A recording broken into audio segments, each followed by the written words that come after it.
Le marié gifle la mariée devant les invités. Ce qui s'est passé ensuite a choqué tout le monde. Salut à tous et bienvenue sur AZ237. Ce que Rebecca Donovan a vécu dans son mariage est quelque chose qu'aucune femme ne s'attend à vivre. Pourtant, son fiancé ne se doutait pas que la gifle la blesserait bien plus qu'il ne l'avait fait et que sa vie serait brisée en un instant. Regardons son histoire. Rebecca Donovan, une jeune femme originaire d'Ouzbékistan, allait avoir 21 ans et vivait un cauchemar. Elle a été condamnée à suivre les traces de sa mère qui a été forcée d'épouser son père lors d'un mariage arrangé dans les années 1980 pour enrichir la famille. Elle comprenait maintenant qu'elle n'a pas d'autre choix que de subir le même destin.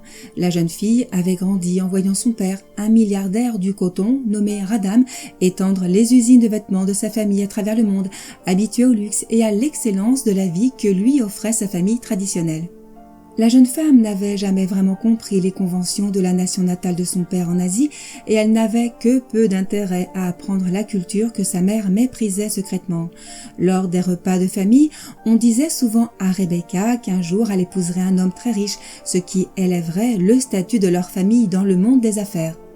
Elle n'accordait pas beaucoup d'importance à ces sujets lorsqu'elle était jeune. Pourtant, lorsqu'elle a grandi et qu'elle est allée à l'école, la culture américaine l'a captivée et a modelé sa façon de penser. Il ne lui a pas fallu longtemps pour tomber amoureuse de Robert, un camarade de classe. Robert était pauvre et n'était là que parce que son père était concierge et le copain d'enfance du directeur. Ils ont commencé à se voir en privé. Robert savait que tôt ou tard, il devrait affronter la terrifiante vérité. Radam, le père milliardaire de la jeune fille, découvrirait le lien et en fin de compte se retournerait contre lui. Rebecca le rassurait en lui disant qu'elle était prête à affronter les critiques de ses parents. Elle a déclaré sa relation avec le fils du concierge le jour de ses 18 ans. Radam était furieux, c'était une honte pour son nom et celui de la famille, et il lui demanda d'oublier ce vaurien le plus vite possible. Dès sa naissance, elle avait été promise comme future épouse du fils d'un homme puissant dans sa propre nation. Rebecca implora son père, affirmant qu'elle était une jeune américaine et qu'elle ne voulait pas vivre selon les conventions d'un pays qu'elle ne connaissait même pas. Radam s'empressa d'engager un tuteur indigène pour enseigner à Rebecca la langue du pays, mais aussi pour surveiller la jeune femme 24 heures sur 24, en signalant à son père tout écart de conduite. Plus elle tentait de persuader son père qu'elle ne serait jamais heureuse ainsi, plus il semblait enclin à accepter. Au fil du temps, Rebecca finit par lâcher Robert. Un soir, le millionnaire se rendit dans sa chambre et lui révéla toute la vérité. « Ma fille, je sais que c'est une nouvelle pour toi, mais je veux que tu comprennes que notre richesse a été bâtie grâce à mon mariage avec ta mère. Réfléchis bien, sans lui, tu n'aurais pas une garde-robe pleine de vêtements de marque.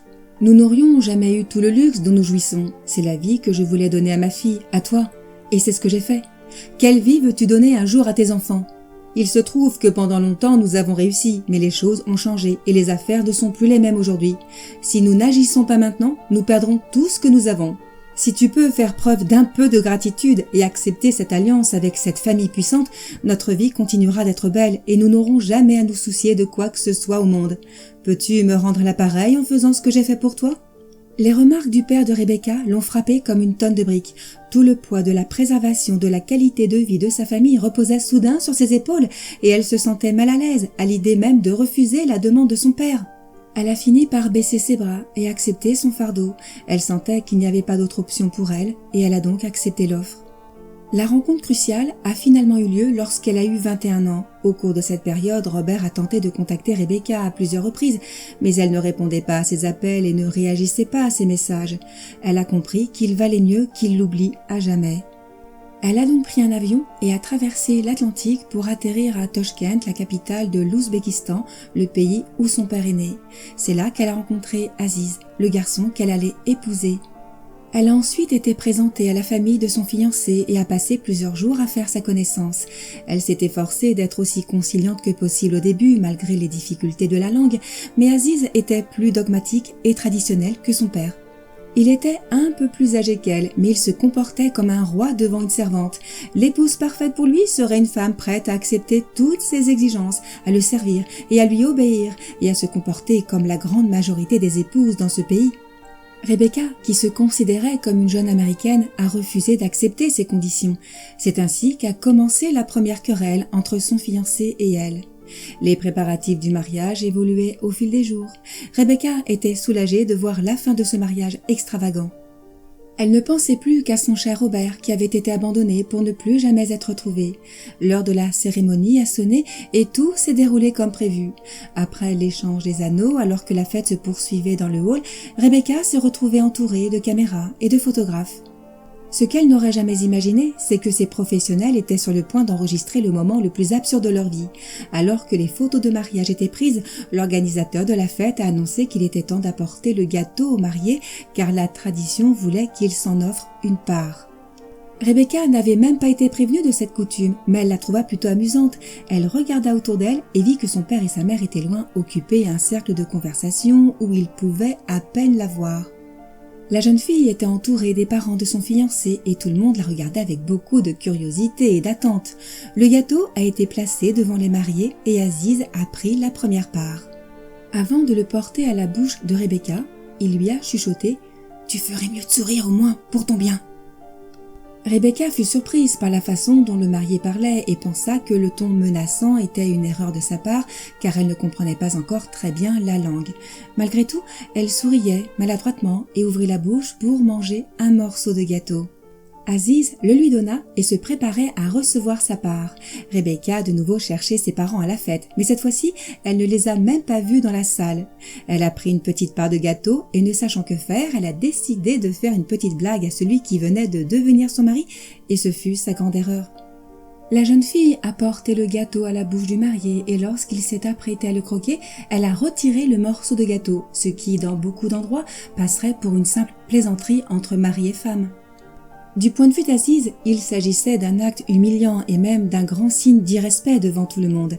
Aziz a giflé Rebecca durement au visage. Elle a senti son visage brûler et la douleur de l'humiliation l'envahir. Elle était entourée des parents de son mari et au lieu qu'ils grondent leur fils, Rebecca n'a vu que des regards de jugement dans sa direction comme si elle était la grande coupable de l'histoire. Même si elle avait envie de pleurer et de crier, elle se sentait prise au piège par tous ces gens étranges. Tandis que son père et sa mère avaient disparu de la fête, elle a été emmenée dans une voiture qui l'a ramenée chez elle. Ce qu'elle ne savait pas, c'est que ce serait son adieu. Les jours ont passé et les parents de Rebecca sont retournés aux États-Unis sans avoir de nouvelles de leur fille. Radam a été surpris par un étrange garçon qui s'est introduit chez lui avec un téléphone portable à la main. Il était agité et même les agents de sécurité n'ont pas réussi à le contenir. La mère de Rebecca l'a informé alors qu'il s'agissait de Robert, l'ex-petit ami de sa fille.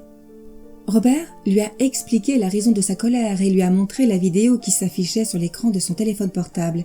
Dès qu'il a vu les images, le cœur de Radam a battu la chamade. En quelques secondes, il s'est rendu compte du mal qu'il avait fait. Il s'est avéré que l'un des caméramans présents au mariage a posté la vidéo sur Internet qui est rapidement devenue virale en raison de son contenu absurde et révoltant. La scène a mis le père de Rebecca en colère et silencieusement un plan d'action a commencé à se dessiner dans sa tête. Il a convoqué ses avocats et ses conseillers fiscaux et s'est enfermé pendant des jours dans son bureau réfléchissant à la manière dont il allait réparer tout le mal qu'il avait fait à Rebecca. Ils ont analysé document par document le partenariat entre les deux familles et ont démêlé les différentes affaires dans lesquelles la famille Aziz était impliquée. Les liens avec des marchés et des entreprises inconnues étaient nombreux et cela finit par constituer la dernière partie du puzzle que Radam devait reconstituer pour sauver son bien le plus précieux. Il a ensuite envoyé une invitation à la famille d'Aziz pour qu'elle lui rende visite en Amérique afin de célébrer l'union de leurs enfants. Pour éviter tout refus, Radam a annoncé qu'il annoncerait personnellement une surprise extrêmement profitable pour leur famille, une information qui émerveillerait le père d'Aziz. La rencontre a été finalement organisée et a lieu au début du mois suivant. Lorsqu'ils sont arrivés au manoir où Rebecca avait grandi, la table du dîner était somptueusement dressée. Le père de la jeune fille a demandé la parole et a levé son verre en proposant de trinquer à un divorce profitable. Tout le monde se regardait confusément.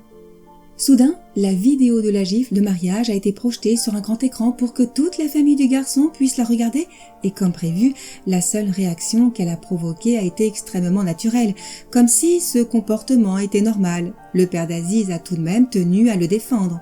« Rebecca, cet homme te rend-il heureuse ?» a demandé le père de la jeune fille.